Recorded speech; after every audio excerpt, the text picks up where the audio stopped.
우리 예수님께서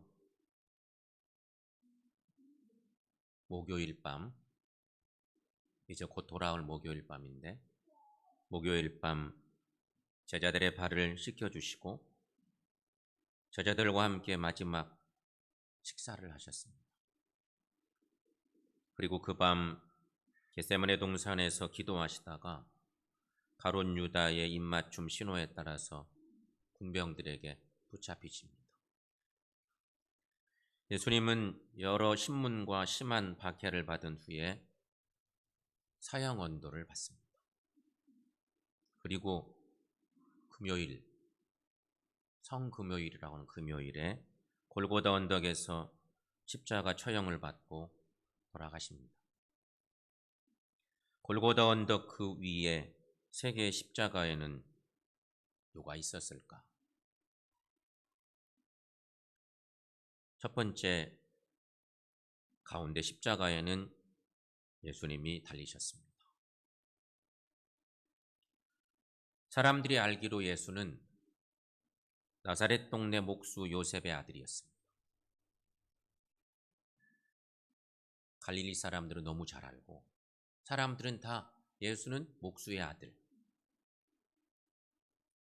세상 사람들은 다 그렇게 알았습니다. 그러나 예수님은 인류를 구원하기 위해 이 땅에 오신 하나님의 아들이셨습니다. 예수님은 이 땅에 머무는 동안 그 누구에게 그 어떤 해악도 끼친 일이 없으셨습니다.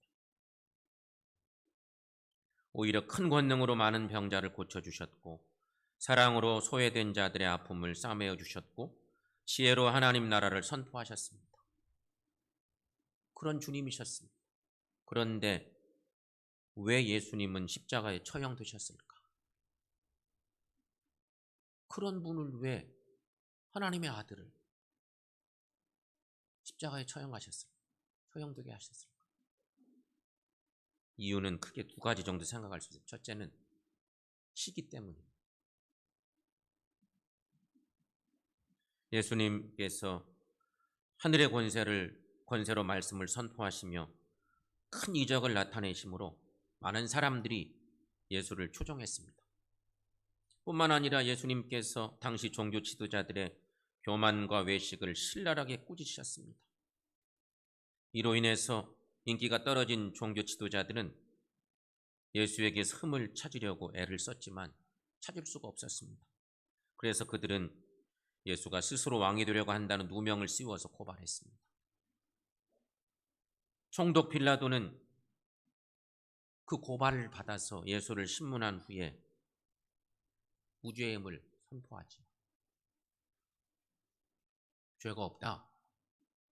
총독에게 고발됐지만. 하지만 유대인들이 강력하게 요구함으로 할 수 없이 사형 선고를 내립니다. 시기 때문이었습니다. 종교 지도자들의 시기. 왜 예수님이 십자가에 처형되셨을까? 또 중요한 한 가지는 하나님의 계획 때문이었습니다. 하나님의 아들인 예수님은 얼마든지 십자가를 피하실 수 있었습니다. 하지만 예수님은 자신의 희생을 통해 온 인류를 구원하는 것이 아버지의 뜻임을 알고 있었습니다. 마태복음 20장 28절에 이 유명한 말씀이 있습니다. 함께 읽습니다. 인자가 온 것은 섬김을 받으려 함이 아니라 도리어 섬기려 하고 자기 목숨을 많은 사람의 대속물로 주려 함이니라. 아멘. 주님이 이렇게 선포하셨던 유명한 말씀입니다. 그런가 하면 이사야는 예수님께서 탄생하시기 600년 전에 이런 유명한 예언도 이미 선포했었습니다. 이사야 53장 5절 말씀입니다. 함께 읽습니다. 그가 찔림은 우리의 허물 때문이요 그가 상함은 우리의 죄악 때문이라. 그가 징계를 받음으로 우리가 평화를 누리고 그가 채찍에 맞음으로 우리가 나음을 받았도다. 아멘. 이런 하나님의 계획을 다 아셨기 때문에 우리 예수님은 그 고난의 길을 묵묵히 가셨습니다. 그래서 하나님의 구원 역사를 이루어 주셨습니다. 골고다 언덕 위에 세 개의 십자가, 또 하나는 비웃는 행악자의 십자가. 비웃는 행악자가 있었습니다. 예수님의 양편에 두 행악자가 같이 십자가에 매달렸습니다. 그들은 모두 자기들의 죗값을 치르고 있는 중이었습니다. 그런데 한 행악자는 고통 중에 울분을 터뜨리며 예수에게 소리 지릅니다. 누가복음 오늘 본문 말씀을 확대해 보면 39절 말씀에 내가 그리스도가 아니냐? 나와 우리를 구원하라. 네가 그리스도냐? 그러면 우리를 좀 너도 구원하고 우리도 좀 구원해봐라. 비아냥거리는 소리를 지릅니다.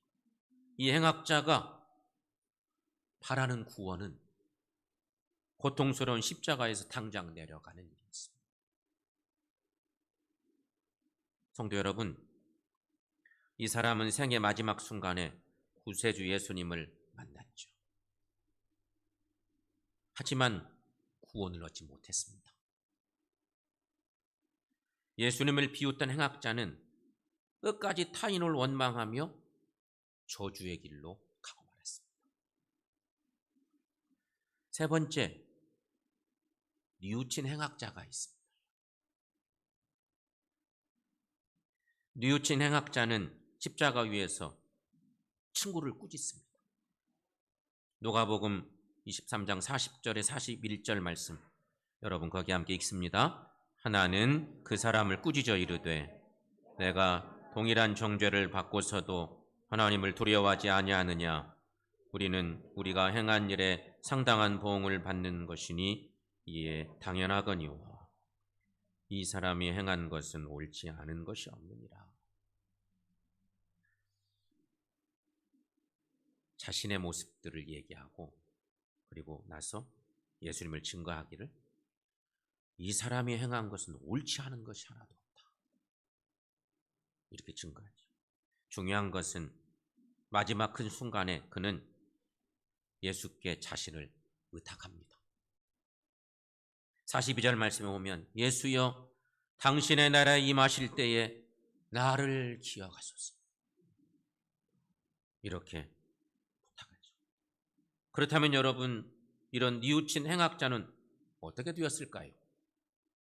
누가복음의 증거에 하면 43절에 이렇게 증거되고 있습니다. 함께 읽습니다. 예수께서 이르시되 내가 진실로 내게 이르노니 오늘 내가 나와 함께 낙원에 있으리라.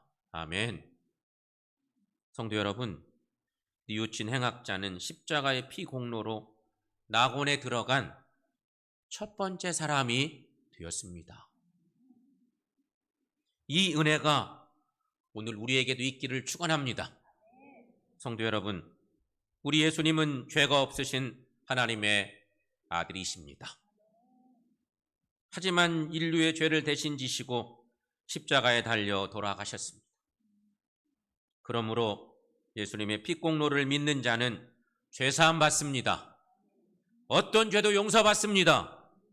그리고 주님의 구원의 은혜를 힘입어서 하나님의 나라에 다 들어갑니다. 사랑하는 여러분, 예수님의 십자가를 통해서만 완전한 구원을 얻습니다.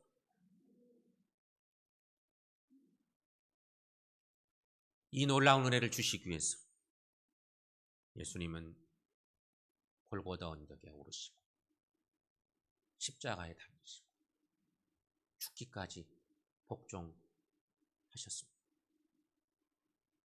오늘 우리는 그 골고다 언덕 위에 계신 예수님을 바라보시기를 소망합니다. 그러면서 우리 마음속에 다짐할 것, 주님의 구원의 은혜를 깊이 묵상하고 감사하며 살아가십시다. 감사하며 사는 동안 우리가 할 것은 내 몫에 십자가를 지고 주님 가신 그 십자가의 길을 따라가는 것입니다. 이 고난주간 보내면서 이 한 주간 주님의 십자가의 구원의 은혜를 받아 우리가 영원한 하나님 나라 백성 되었습니다. 그 은혜 기억하시고 내 몫에 십자가 지고 주님 가신 십자가 길을 함께 걷는 우리 모두가 되시기를 축원합니다.